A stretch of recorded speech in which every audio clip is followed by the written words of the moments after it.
Congress party అధ్యక్షులు former chief minister Shri YS Jaganmohan Reddy గారికి, అలాగే ఎన్టీఆర్ జిల్లా రీజనల్ కోఆర్డినేటర్గా ఉన్న వైవి సుబ్బారెడ్డి గారికి, అలాగే జిల్లా అధ్యక్షులుగా ఉన్న దేవినేని అవినాష్ గారికి, ఇక్కడ నందిగామ ఇన్ఛార్జ్గా ఉన్నటువంటి మొండితోక్క జగన్మోహన్ రావు గారికి ముందుగా నమస్కారాలు తెలియజేసుకుంటున్నాను. అలాగే ఎమ్మెల్సీ మొండితోక్క అరుణ్ కుమార్ గారికి కూడా నమస్కారాలు తెలియజేసుకుంటూ, ఇవాళ నందిగామ రావడం జరిగిందండి. ఇక్కడ నందిగామకు వచ్చిన తర్వాత ఇక్కడ జరుగుతున్న కొన్ని విషయాలు ప్రస్తావిస్తూ, అలాగే రాష్ట్రంలో జరిగేటువంటి కొన్ని సంఘటనల గురించి కూడా మాట్లాడాలనిపించి ఈ యొక్క సమావేశం ఏర్పాటు చేయడం జరిగింది. కూటమి ప్రభుత్వం అధికారంలోకి వచ్చిన దగ్గర నుంచి మహిళలపై దాడులు పెరిగాయి, దౌర్జన్యాలు పెరిగాయి, దాష్టికాలు పెరిగాయి, అత్యాచారాలు పెరిగాయి. ఇది గ్రౌండ్ రియాలిటీ, జరుగుతున్న గ్రౌండ్ రియాలిటీ.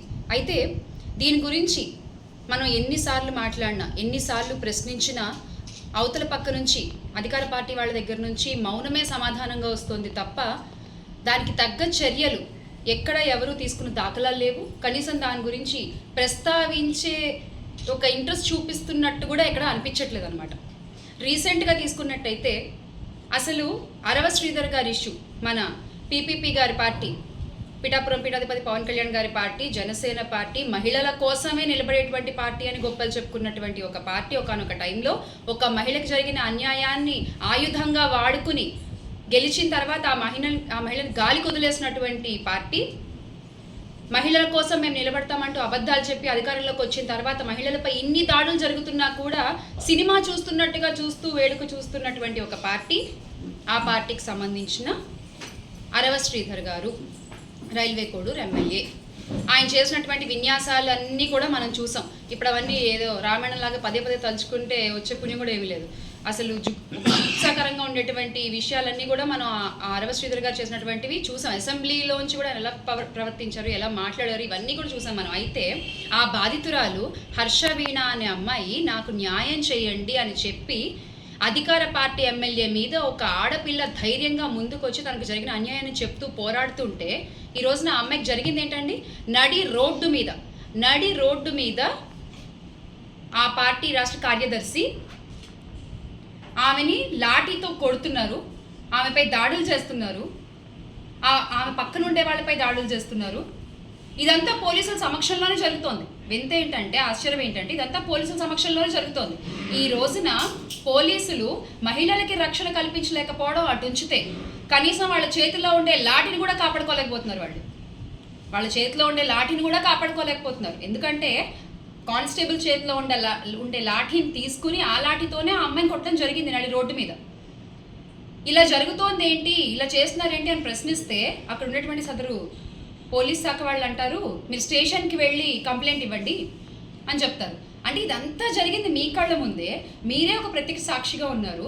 ఇదేంటి అని ప్రశ్నిస్తే మీరు స్టేషన్కి వెళ్ళి కంప్లైంట్ ఇవ్వంటే మీరు నామమాత్రానికే కంప్లైంట్లు తీసుకుంటారు, అంతేగాని మీరు చేసేవేమి ఉండవు. ఆ కంప్లైంట్లు తీసుకుని తర్వాత చెత్తబుట్లో వేసేయడమే.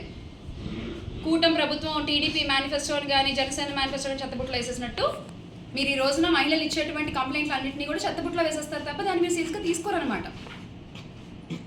ఇదే జరుగుతోంది. ఒక అమ్మాయికి ఈ రోజున ఆంధ్ర రాష్ట్రంలో నాకు అన్యాయం జరిగింది, మీ అధికార పార్టీ ఎమ్మెల్యేనే అన్యాయం చేశాడని వచ్చి అడిగితే జరిగే న్యాయం ఏంటంటే రోడ్డు మీద కర్రతో కొట్టడం. ఎన్ని దాడులు జరుగుతున్నాయండి. మొన్న వైజాగ్లో ఒక అమ్మాయిని ముక్కలుగా కోసి డీప్ ఫ్రిడ్జ్లో పెట్టేశారు ఒకళ్ళు. నిన్న పల్నాడు జిల్లా మాచర్లలో ఒక అమ్మాయి మీద అన్యాయంగా, అసలు చెప్పనలవికాంతరంగా దాడి జరిగింది. ఏంటి అని ప్రశ్నిస్తే ఒక్కళ్ళు మాట్లాడరు. మన దౌర్భాగ్యం ఏంటంటే ఒక మహిళ రాష్ట్రానికి హోంమంత్రిగా ఉన్నారు వంగలపూడి అనిత గారు మీది హోంశాఖే కదా.